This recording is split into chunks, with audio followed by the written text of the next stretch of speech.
Can you believe it's happening all over again? I feel like I'm having deja vu. I got an article here from ATPtour.com, headline, Trouble for Djokovic and Nadal? Question mark. La pregunta. Novak says, I'm not too concerned. I'm not too concerned either, but take a look at this. One of the habits I have when I make coffee break tennis is right before I start doing a show, I'll go to Google and type tennis news and do a quick little Google search. Make sure nothing wild and crazy out there happened that I'm going to miss right before a show. Look at the top result for tennis news right now. I'll read it to you. Terrible article from Yahoo Sports. What is happening? Tennis fans are in disbelief over Rafa Nadal drama. But I might have to remind some tennis fans out there, I might have to remind you that this is almost exactly what happened the last 2 years for Rafa Nadal playing these smaller clay tournaments in preparation for winning the French Open, which I'll remind you he did the last 2 years in a row. So let's look at some results from 2019, a couple years ago, before the COVID changed the world. Of course, we all remember losing in straight sets, Rafa Nadal, Monte Carlo, to Fabio Fognini, right? But one thing a lot of you probably won't remember is he goes straight to Barcelona, right after that, just like we're doing right now. We're in Barcelona. And similar to his first match up, which people are worried about in this article over at Yahoo Sports, which I love this. Ilya Ivashka, he took the first set off of Rafa Nadal. And then this is what they do nowadays. This is an easy way to put a story up. Just grab some people from Twitter who don't know what they're talking about and just pop up what they're saying. God, what's Nadal doing? LMAO, Nadal, what is you doing? Deucing 2 games down for Nadal. Who is Ivashka? What is happening? This is my favorite one, actually, right here at the top. I'm very curious what's going on with Nadal. Is it possible he's not over the back spasms from Melbourne? In which case, it could be a very real... No. He might not have been over it when he skipped everything else after Melbourne, Australia. Everything after the Australian Open, Rafa skipped before clay. Maybe that was a sign he was still dealing with something. Now it's just a sign that, like usual, like we've seen in the last couple years, Rafa takes a lot of time off to get ready for the precious clay, and he's a little rusty. That's all. And Rafa will tell you himself. Of course, he wants to win. He said something like this recently. Of course, he wants to win these smaller tournaments. He wants to win every match that he plays, but these tournaments are more important for getting ready for the big one that really matters, the Roland Garros, the French Open. All right, so goes to Barcelona. 2019, just lost in Monte Carlo. We're hearing this kind of stuff. Oh, no, is it over for Nadal? I think I might have even fell for that a bit, saying, oh, no, maybe this is bad news for Nadal. Maybe Nadal won't win the French Open. I think even I was thinking that back in 2019. And I remember some people like Ollie, some big Raw fans out there saying things like, well, Matt, Rafa played pretty bad, and he's gonna get his form a lot better than this by the time he goes to the French Open. Was absolutely true.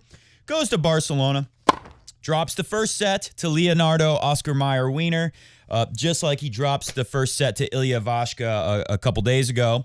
Then loses early still after that, right? Drops a set, still wins. Everyone thinks he's going to be okay maybe. Then he loses in straight sets to Dominic Thiem. What happens after that? He goes to Madrid, loses to Steph Tsitsipas. Now everyone's really freaking out.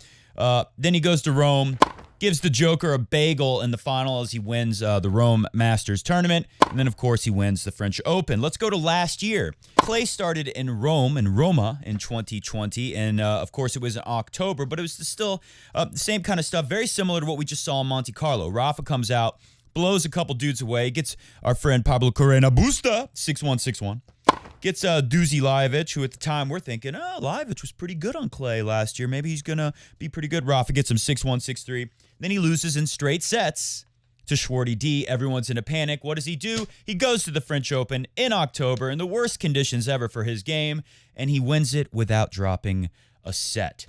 No one really scares him, except for the chosen one, the golden child, the one with the red on the head, unique Yannick Sinner. And maybe Schwarty D gave him a little bit of a fight in the round after that in the semifinals, but not really. Okay, so we know that's what happened. Why would it not happen this year as well? Raw fans out there, if any of you are freaking out, don't freak out. But don't take it from me. Take it from Novak Djokovic, which, by the way, I want to point out really quick. Just like in Rome last year, colder, slower conditions, blows a couple dudes away, and then loses in straight sets to Schwarty D.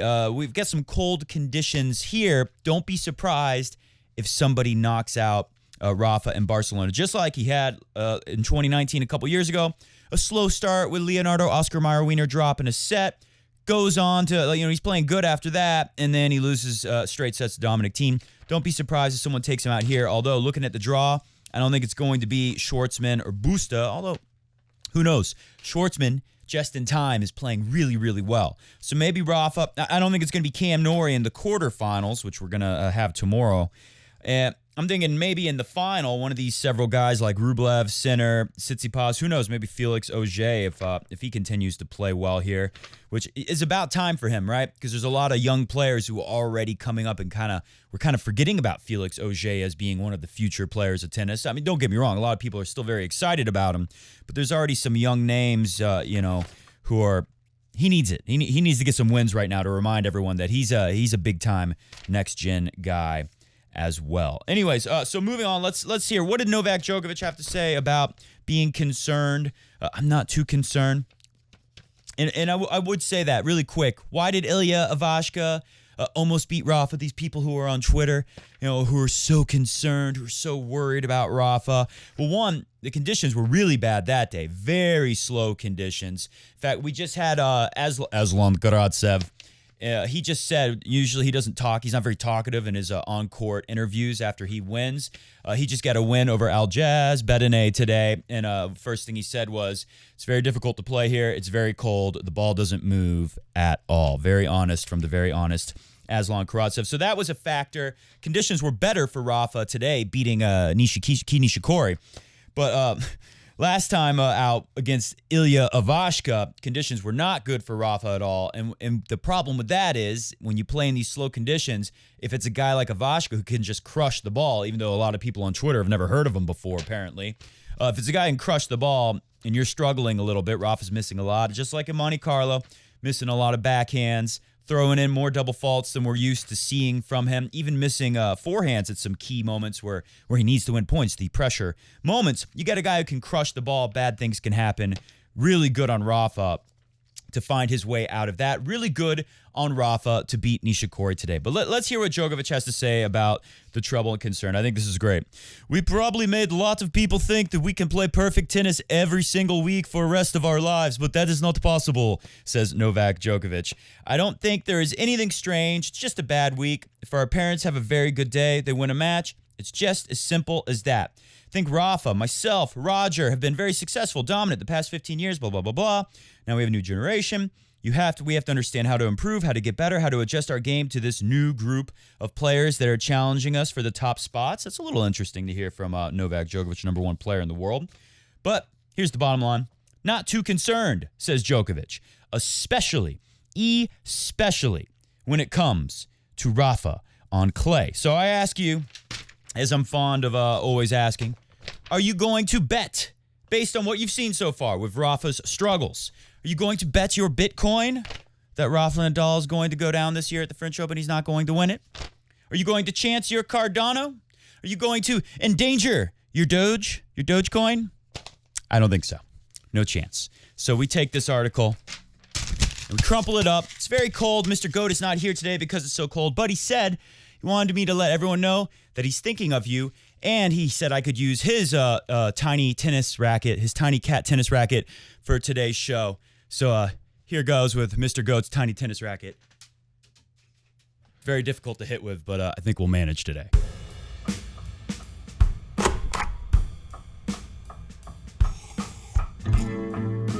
Oh, yes. The clay season begins right now here at Coffee Break Tennis. And we do plan on doing lots and lots of videos during the clay season because even though I just said all these things like don't bet your Bitcoin against Rafa Nadal at the French Open, this is a very interesting time to watch tennis. And I'm not saying that Rafa's guaranteed going to win it, but I mean, come on, I'm not going to bet against him. That is the bottom line. We're going to look at the draw in Serbia, the draw in Barcelona. What else do we got here? A lot of stuff about Dominic Thiem. A guy I played tennis with recently asked me when we were hitting, what happened to Dominic Thiem, Matt? I think a lot of people are kind of surprised, don't really know the story of what's going on there. Well, we got a lot of stuff on Dominic Thiem here, and we'll get into some of that. I think my favorite, though, is Mats Wilander saying he's very worried for Dominic Thiem because he's slipping into a Great Depression that could lead to a sporting death. That's what he said. El dia de morto, however you say it, I can't remember. Also, what else do we got in here? We got Djokovic talking about Dominic Thiem. Got a very interesting article that I had to pick out for today's show by a lady named Caitlin Thompson. This is over at Eurosport Opinion. If Djokovic and the PTPA really want to address inequality in the sport of tennis, appearance fees have to end. So we'll get into that. We'll get into quite a lot of things on today's edition of Coffee Break Tennis. Welcome to Coffee Break Tennis. I am your host, Matt Bradshaw, El Maestro du Tenis. That's multilingual there, two languages fused together because it is an international sport, and we are an international tennis talk show seen around the world. Brought to you in the style and the voice of Juan Martín del Potro also, because that's how multifaceted and international we are here at Coffee Break Tennis. Put this on the screen. Let's get right into Barca, Barcelona. I did mention it's very cold today, right? It's very cold. I'm going to have to bundle up. I'm heading out to the tennis courts pretty soon. I've got the long pants on, got the jacket waiting. Mr. Goat is in a blanket upstairs right now. Maybe if I can sneak a picture of him later, I'll show you Mr. Goat when he gets underneath his blanket. It's pretty funny stuff. But he did let me borrow his little tiny tennis racket here, so that's pretty cool. And he gave me a small, tiny chocolate square to have after a great show. He said, have a great show, break a leg. He didn't say that. He's very selfish. He doesn't think of others. He thinks of himself mostly. I think that's a cat thing. Let's go to Rafa Nadal, who will face, I believe this is the quarterfinals, right? Up next in the quarters, it's got Cam Norrie. They played recently for the first time at the Australian Open. I do not remember the score line, but I think Rafa won in straight sets, but it was fairly interesting. I saw a little bit of Cam Norrie playing Goffin. He looked pretty good, looked like he was feeling comfortable out there, but David Goffin was not healthy. He had to retire, and he ate the bagel in the first set. So Rafa's going to get him. But let's look back here. Ilya Ivashka. He took down Telen Griekspoor 6-3, 6-1, and then he takes the first set off of Rafa Nadal. And like I said, he comes out just crushing the ball, hitting the ball super hard. Rafa is very far back to return serve, and we saw some things that did worry me actually a little bit.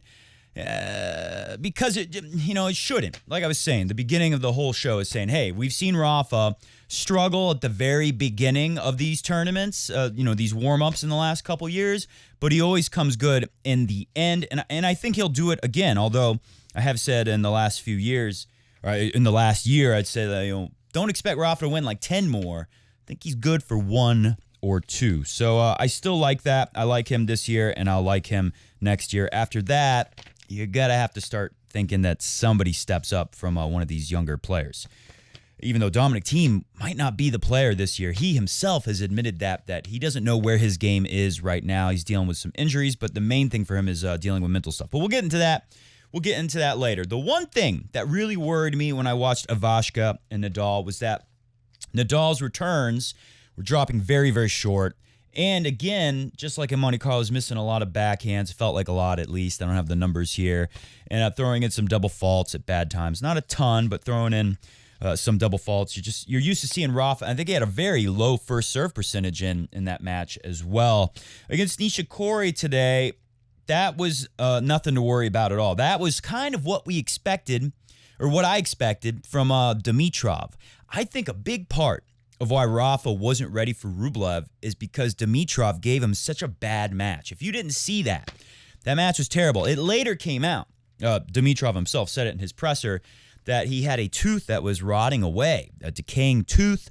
He was on antibiotics, I guess, and the pain has gotten so bad that he's going to have this tooth pulled, and he said he couldn't sleep. And, he played, I remember watching it thinking, like, it seems like Dimitrov's body is here playing Rafa, but his mind is somewhere else. And it must have really been like that because he was focused on how bad his tooth hurt. But I thought that really hurt Rafa. he needs these matches to get ready for the French Open, right? So Rafa, right before, I wish I had the draw from Monte Carlo just so I could see how it all went down. But I don't remember when the Grigor Dimitrov match, was that right before Rublev, or did he play another match after that? Either way, I think Rafa's looking for matches, looking to find the rhythm, the right feelings, as Rafa likes to say, as he's fond of saying. And when you get a match like that against Dimitrov, it's a weird thing. It's not the best way to prepare for serious tournaments, for serious opponents. Someone like Andrei Rublev, who's been playing so well and just absolutely, can crush the ball. So I thought that really hurt him. Against Nishikori, it might have felt kind of the same way. Rafa wins the first set very easily. He said it himself that Nishikori made that first set easier than it should have been. 6-0. But then, exciting for the Nishikishi fans out there. Kei Nishikori, one of the nicest guys on tour. Very fun to watch, especially when he plays like he did in the second set. It's beautiful. It's like watching Roger Federer taking the ball extremely early, just playing perfect tennis, lighting it up from inside the baseline, taking, big winners, moving the doll all around the place. And that's how it went when Nishikori won the second set 6-2. The third set, Rafa, he looked amazing. He comes all the way back. Nishikori is still playing well, yet Rafa turns it on him, and he wins the third set 6-2. This was, as Rafa said, an important match for him, and that's what he needed. He'll go up against Cam Norrie next. That'll be a nice, easier match, but not in a bad way like the Dimitrov match, I imagine. And then he could go up against Schwarty D, Diego Schwartzman, or our friend PCB, Pablo Carreno Busta. So I like Schwartzman just because, although Busta, let's give Busta some credit. He won a tournament recently, a small tournament, but he did win. Where was that? Was it in España? I think. I hope Damien was there. I think, is that where Carreno Busta just won? In Marbella, I think. Anyways, doesn't matter. He won a clay ATP 250 tournament, so he's going to be feeling good. But Schwartzman has been having a kind of bad year, as you know. And these wins that he's had recently over TFO, great win. Looked like he was toast. To come all the way back, that's what you need. When you haven't found your best stuff, you haven't been playing like that for a while, you go up against someone good, right? Like, that's the thing about, for Nadal. It's always great to play these guys that you're going to beat, that you have a good head-to-head against. Nishikori, Nadal knows he's very talented, he's a dangerous player, but you always have that confidence of knowing that you're going to find it and you're going to be able to beat this guy because you always have in the past. And at TFO, kind of similar. Like Schwartzman would know that he should beat this guy and that TFO is pretty good, right? He's going to be good practice. He's going to give you a tough match, but deep down, if you find anything near your best stuff or even kind of a little above your average stuff for Shorty D, you're going to win against TFO. It's nice to play those guys. That's why it was so bad for Dimitrov to just not even show up and give Rafa a fake match, a fake win. That doesn't help you build any momentum or any confidence, build the right feelings, play with the right feelings, whatever Rafa likes to say. All right, so Shorty D is going to be feeling really good after he handled TFO, takes down Moutet, who took down Dirty Dan Evans and his dirty tricks. Dirty Dan. Oh, we didn't even talk about that. Dirty Dan beat Djokovic. Not too worried. In that first game, if you didn't see that match in Monte Carlo, it was so cold. Djokovic is like doing this, right? Djokovic not feeling great out there. I don't know if he really. I'm happy for Dan Evans. But do you think Djokovic really wanted to be there and keep playing that match? I'm sure he wants to win. He always wants to win. But if there's ever a match where someone like Djokovic, we saw one of those last year too, where towards the end of last year, who did he lose to? It was just kind of a shocker where Djokovic lost. I can't remember now. Somebody he shouldn't have lost to. You see him, rubbing the hands, blowing in the hands, looking uncomfortable out there. Djokovic's desire to win might have went down just a little bit, especially knowing that he's going to go to Serbia and have his very own ATP 250 pretty soon. He wants to do well there, and the weather will probably be a little warmer. Although I guess it's not, according to Aslan Karatsev, who's there as well. So Djokovic is blowing on the hands. He double faults twice in a row in the very first game against Dirty Dan. Dirty Dan was playing good, but like Djokovic said, not too worried about Rafa and Djokovic at the French Open this year based on a little bit we've seen on clay thus far. Shorty D feeling good. Comes through Pablo Carreno Busta is my prediction there. And does he beat Rafa in the semi? Just like the last time in Barcelona a couple years ago where Dominic Thiem took him out. Was that the semi? I don't know. It doesn't matter. I think it's possible. Or am I thinking of like I said, the last 2 years are almost the same. Yeah, Diego Schwartzman takes him out last year in Roma right before the October French Open. Does that happen again? I'll give it a chance. But I think it's more likely than in the final We might see Rafa still not fully comfortable, even though he looked great finding it against Nishikori. And someone with a big game can take advantage, especially if the conditions are playing slow. I think a Tsitsipas, a Sinner, even a Rublev could maybe surprise us and give Rafa one more loss before he becomes invincible. And maybe things warm up, better conditions. Bottom half of the draw real quick. Jannik Sinner looks great. Just got to say, Jannik Sinner, he lost to Hubie. I know. We haven't, God, I can't believe that. Haven't talked about it since Miami, since before that final, right? Before, I thought Sinner would get it. Hubie, man, the guy's like 25, right? He's like practically the same age as Dominic Thiem, a little bit younger. I think he's the same age as Kyrgios. He better grab some of these because Sinner's going to keep getting better and better and better. I'm sure Hubie, he'll keep getting better too, but there's some young guys who might blow past Hubie Hurkacz in the coming seasons. Anyway, so Jannik Sinner beats Roberto Bautista Agut for a third time in about 2 months. Does Djokovic, does anybody, does Federer, does Nadal want to play Roberto Bautista Agut 3 times in 2 months? No. No one wants to deal with that. To win all 3 of them, as we've seen from Jannik Sinner now, that's very impressive for a young guy. He is the 11 seed here, by the way. Going up the rankings fast, he's already inside the top 20. Felix Auger over Shapo. Saw a little bit of that. Not much of a match there. I heard Shapo's dealing with some kind of injury. Musetti, where is he? Got to go way back because he made a lot of noise. Remember, he's going to surprise us all. He lost to Felix Auger early in the tournament. Felix dropped a bagel on him. Musetti said, by the way, we have something Musetti said in here, unrelated. It's pretty good, though. Got to mention it towards the end of the show. But Musetti said that he had a back issue, and he couldn't even hit his serve. He was dealing with some pain trying to hit his serve. So if that's the case, sorry for Musetti. He also got smacked down recently by Aslan Karatsev on the clay. So we're still waiting for Musetti, who has announced to the whole world that he's going to surprise everyone on the clay this season. Always dangerous to say that. But he said something to make up for it. We'll get to that towards the end of the show. Very good. Very good for the Federer fans, what Musetti said. All right, so Tsitsipas, looking great. Just won Monte Carlo. Did you know? I think Tsitsipas is funny. We're saying, the Prince of Clay, Dominic Thiem. When Rafa's all done, Dominic Thiem, he's going to start winning the French Open all the time. But what if somebody else is the true Prince of Clay? Because did you know this? Tsitsipas' highest win percentage based by surface. I didn't know this, but it makes sense because I was kind of expecting Tsitsipas to have a good run on the clay. He likes playing on the clay. He likes it a lot. And I didn't realize his best winning percentage is not on hard court, definitely not on grass. It's on the clay. So Tsitsipas says that he found something that was missing that clicked in Monte Carlo. And now, as he wrote on the camera, I think I have the picture, put it on the screen. He writes on that camera after you win. Don't remember, but it's on the screen for you to see. He writes something like, "It all begins here." I kind of feel like he wrote something like that before at a different tournament. But forget that. Don't worry about that. Let's roll with it. Tsitsipas says all the good things are going to begin here in Monte Carlo. And maybe, wouldn't be shocked if someone like a Tsitsipas did find a way to win the French Open. Wouldn't be a total shock. Yes, we got we wagered the money on Rafa this year, but Tsitsipas, maybe he's the true Prince of Clay. Who knows, especially with what's going on with Dominic Thiem. He will play Felix Auger. I'm going to go with Tsitsipas coming through. Yes, Felix Auger did have a head-to-head lead on Tsitsipas, but now Tsitsipas has won 3 in a row against Felix. So I think that's going to be 4. But who knows? This is a good time for Felix to step up and say, hey, don't forget me. I'm still the future of the sport, too. I'm still a next-gen superstar.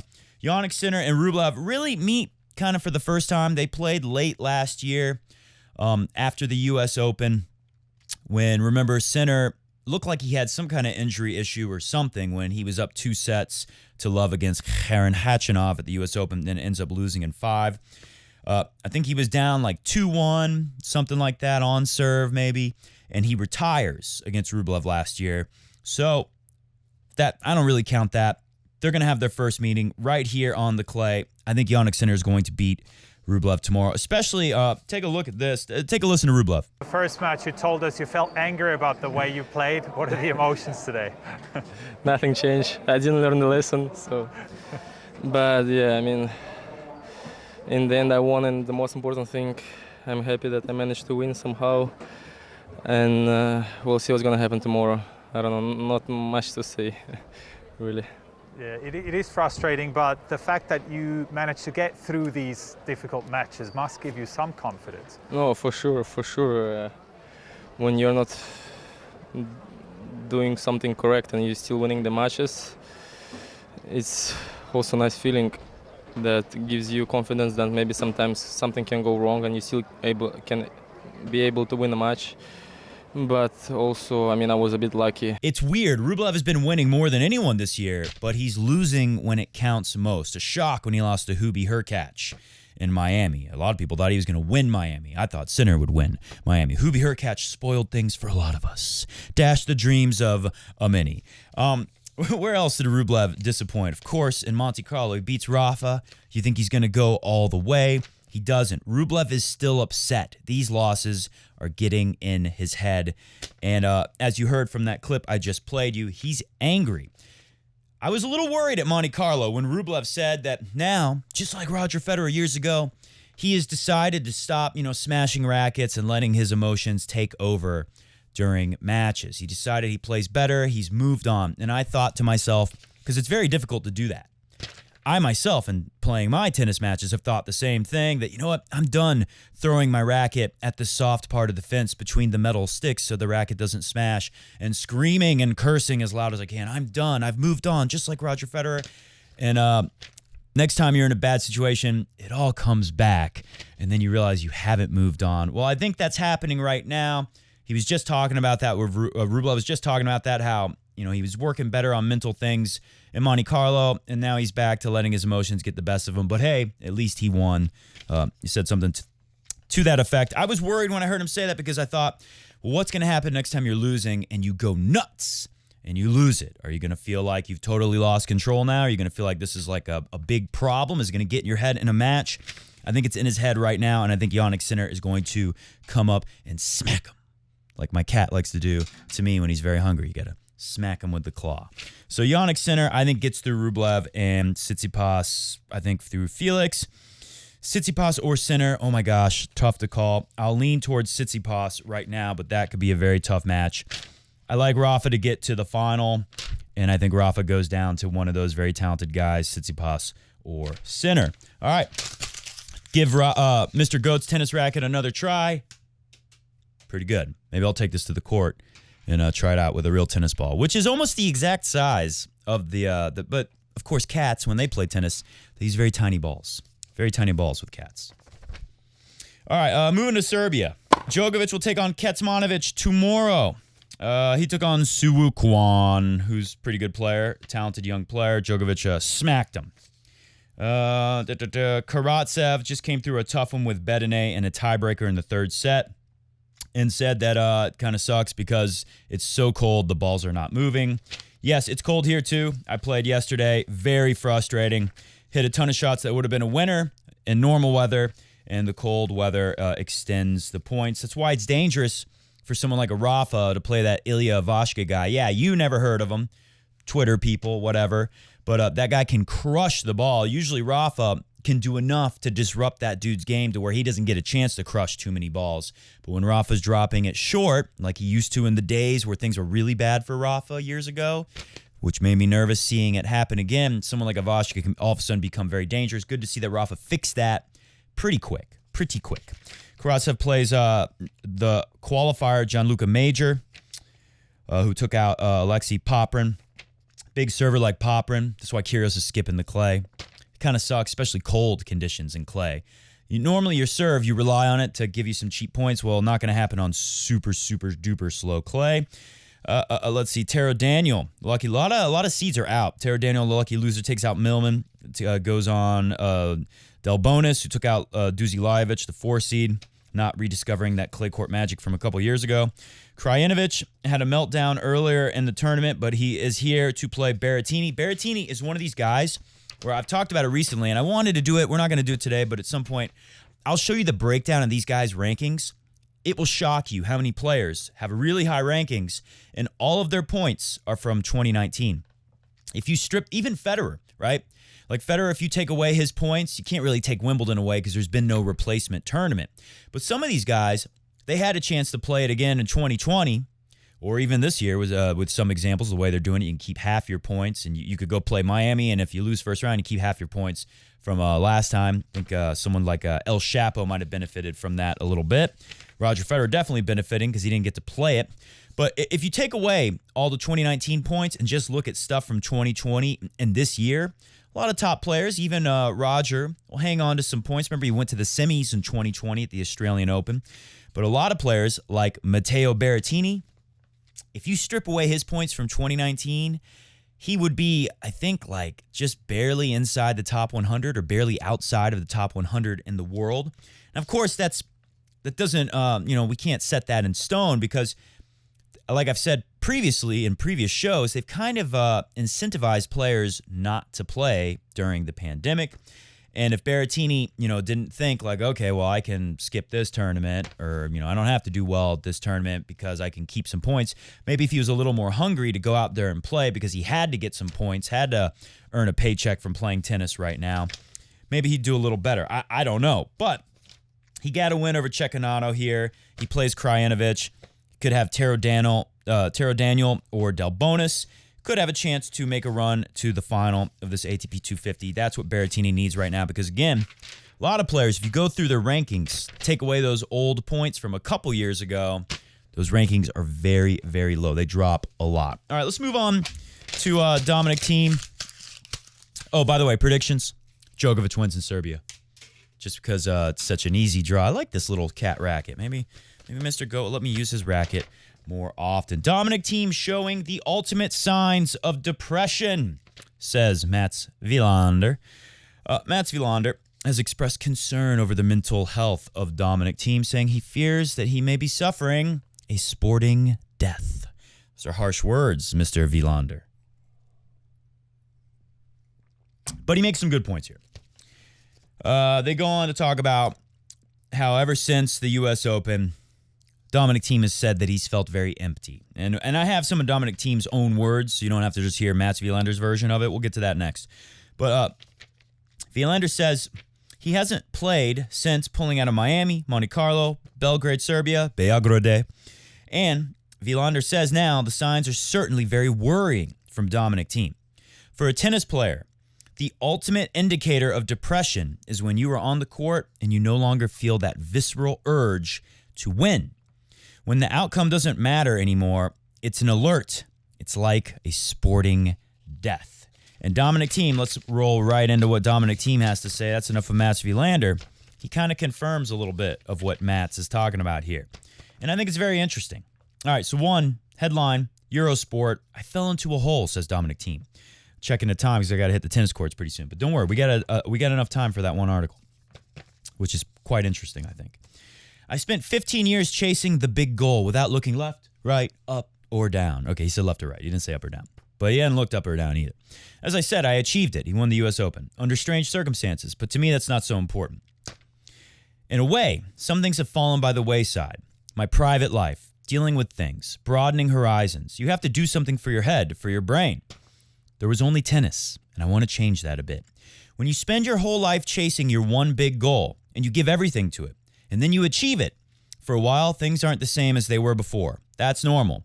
The problem in tennis is that it's so fast-paced, and it goes on week after week. Coronavirus, the COVID, has taken away the good things, starting with travel, free movement, but the bad things remain.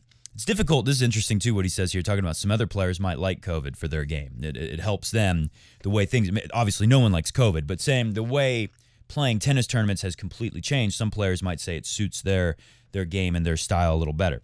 Anyway, so Dominic Thiem says it's difficult to play week after week with such circumstances. There are guys who can put it away. For them, living in the bubble is probably an advantage. Dan Evans or Alexander Bublik, who we like very much here at Coffee Break Tennis. They have trouble focusing on the sport in normal times, but for them it's great. Now they can focus exclusively on tennis. There's nothing else for them to even think about. Ever since I can remember, I've had a completely planned life. Let that sink in. That is a weird thing to think about. Maybe some people watching right now say, oh, well, Matt, I have a life kind of like that too. But I think for a lot of people, it's kind of an interesting idea to put yourself in somebody else's shoes here Mein Schuhe. Put yourself in somebody else's Schuhe. Ever since I can remember, I've had a completely planned life. Every day, every week, every month, scheduled. I feel better when I know what's going to happen the next day, and that's gone at the moment. There is a certain emptiness, but that is really no drama. Of course, I have a big training backlog. I haven't had any matches against absolute top players for a long time. They are missing. Here's a key for Dominic Thiem fans out there, Teamsters.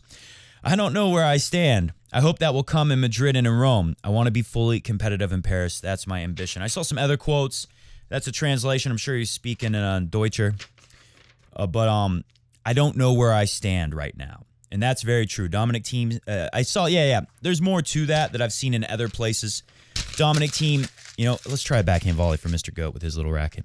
Dominic Thiem was saying basically like, I don't know how I'm going to do against the top player at the French Open right now. I have no idea where I stand because I haven't even played any match. I've hardly played matches, and I haven't played matches with top players in a while to see, because that's a different thing. Especially, like I was saying, how it's nice to have these guys that you're going to beat, but they're good, right? Dimitrov is good. Rafa knows Dimitrov poses some threat, but Rafa knows he kind of owns him, and that's a good match to find what you need. This is a guy who can beat people on tour. And when you beat him and find some of your best stuff, you're ready to go up against a good player. You're ready for that test.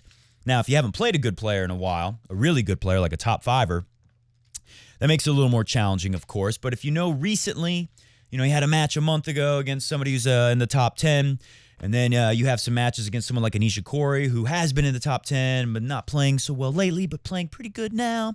You find the rhythm against them. You know where you stood previously. Now you're more prepared. Dominic Thiem is basically saying he hasn't played anyone very good since last year. So be interesting to see when Dominic Thiem does play. I can't remember where we're going to see him next. But it'll be very interesting to see how he's looking. All right, last thing. Caitlin Thompson's piece, the last thing she writes is the answer to the question. I don't remember what it was, but I remember looking at this earlier, getting ready for the show today, and that was the key. So let's start from the top, and then we'll look at that, and I'll figure out why I thought earlier that was the key to this whole thing. We'll answer the question for you, Caitlin Thompson. Opinion. If Novak and the PTPA really want to address inequality, appearance fees have to end. Tennis players have signaled their intent to join, support, or ignore the PTPA's efforts. The tension between the group and the ATP, governing body of tennis, which organizes all of male players, came to a head last month in Miami, where Popsicle allowed an intense fight with Gadinzi to spill, that's the ATP president, to spill over into the court. Remember, this is when he had the meltdown. He was saying, I was on the phone with Gadinzi for, what was he saying? I had the quote here. I erased it because I thought I would remember, so I wouldn't have to print as much paper. But it doesn't matter. Whatever Popsicle said in Miami, saying, I've been talking on the phone to the president of the ADP, okay? And I'm really important. He went through all that stuff. Given the controlling interests in the sport between the ATP, he threatened to sue them. That was the thing. The ITF, the WTA, ATP, and the 4 Grand Slam governing bodies, anyone aiming to disrupt the current power structure in tennis has a difficult task ahead. It's worth the effort, but while we wait, here's a far less political and straightforward stance the PTPA, again, that's Djokovic's group that kind of wants to start like a tennis union, basically, could take, and tournaments could begin implementing starting tomorrow. Ban appearance fees. This is not going to happen. It is not a great idea. Why do we have this? Just think, LeBron James, he sells tickets, and he deserves to sell tickets because he's very good. He's one of the most gifted basketball players of all time, right? Michael Jordan, whatever. Think of a big name. In a sport like that, they get a massive contract for so many years. Soccer, same thing. Football, as they say in España. You get a big contract. It's like $100 million, $500 million. All right, well, we don't have anything like that in tennis. We have prize money. So what's a way to pay these guys what they're really worth, especially if you're a small tournament, you're ATP 250? You got to have appearance fees. A lot of people don't know about appearance fees. Well, it happens at all the smaller tournaments. That's why they have this whole rule for ATP Masters 1000s, because these are some important tournaments for tennis as a product from the business standpoint, people who run ATP. You got to make sure your best players show up because these are supposed to be important tournaments. A long time ago, well, not a long time ago, not that long ago, really. Other than the majors, most tournaments, people didn't really care too much, right? It's still kind of like that a little, but the Masters, and this is a thing they did, by design. The Masters are pretty important now. The Miami Masters, Monte Carlo that we just had, Rome, Shanghai, all kinds of Masters. Got a bunch of them. That's why they require all the players to play. All the top players got to go because they want the star power there, because if the stars don't show up, it doesn't look important. Well, what do you do if you're ATP 250? If you're a smaller tournament? You got to lock down some star power. You don't have the budget to offer the kind of prize money that you get at other tournaments, and there's no rule requiring that top players have to go waste their precious time. We know how tennis, a lot of players feel like they're overworked. They want to have their little vacations and their rest areas to recuperate in between big tournaments. Why play these 250s? Appearance fees. So it's kind of a necessary thing. Anyways, so Caitlin Thompson here in Eurosport makes an argument against it. Many dedicated tennis followers have no idea appearance fees even exist, much less what the going rate for an in-demand player at a tournament might be. Reporting on them is scarce. But we know they exist because of incidents that have turned controversial.